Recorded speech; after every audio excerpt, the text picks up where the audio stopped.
On peut redéfinir sa réussite sans tout casser, oui. Sans rien casser, non. C'est juste impossible. Je parle en connaissance de cause. On est dans un monde qui est permanemment mouvant, donc tu peux redéfinir ta réussite à tout moment.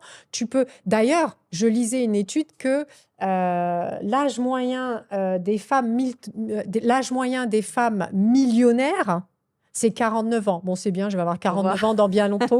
Si vous pouvez faire quelque chose là-haut, pour moi, plus sérieusement, tu vas te rendre compte, il y a énormément de success stories qui sont des personnes dans la deuxième moitié de vie ou qui ont démarré à 45, voire 50 ans, KFC, enfin bon, c'est connu, quoi, tu vois. Donc, on peut très bien réussir sa vie sans tout casser. La question, ça va être de redéfinir ce qui te convient. Et donc là, c'est très important de revenir à soi, à l'être. Qui tu es? Qu'est-ce que tu veux?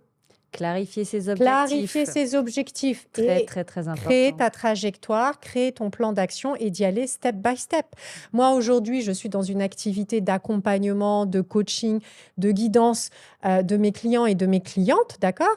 Mais j'ai également un bébé à côté qui est une plateforme purement spirituelle et je sais qu'elle va mettre 2, 3 ans à prendre et je n'en parle pas, tu vois? C'est quelque chose qui se construit. Je ne vais pas casser ce que j'ai construit actuellement Ouais. pour le reste, pas du tout. Donc, tout est possible, tout est mouvant. Et donc, bon, je ne vais pas te parler de physique quantique, mais bon, voilà. Tu peux tout reconstruire. Ouais, c'est clair. Moi, j'aime bien dire cette phrase que tout est possible quand on se met à actionner les bons leviers. Exactement, tout est possible quand on se met à actionner les bons leviers. Et pour actionner les bons leviers, il faut te connaître. Ouais. Parce que ce qui fonctionne pour une personne ne fonctionnera pas pour une autre personne. Par exemple, moi aujourd'hui, je suis entrepreneur, solopreneur, peu importe le terme, je suis à mon compte, pour faire simple, ok.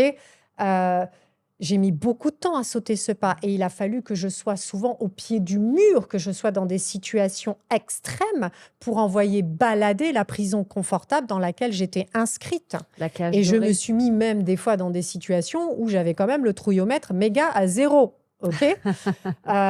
Sauf que, comme je me connais aujourd'hui parfaitement, je sais que de retourner dans un job très cadré, où j'ai beaucoup de comptes à rendre, etc. et tout, il est peu probable que je m'épanouisse. Je ne sais pas, ça peut arriver, mais ce serait peu probable. Donc, je construis et j'actionne les leviers, comme tu dis, qui me conviennent, qui me correspondent. Très souvent, on est tout le temps en train d'essayer de sortir des règles universelles, mais il y a très peu de règles universelles, très très peu.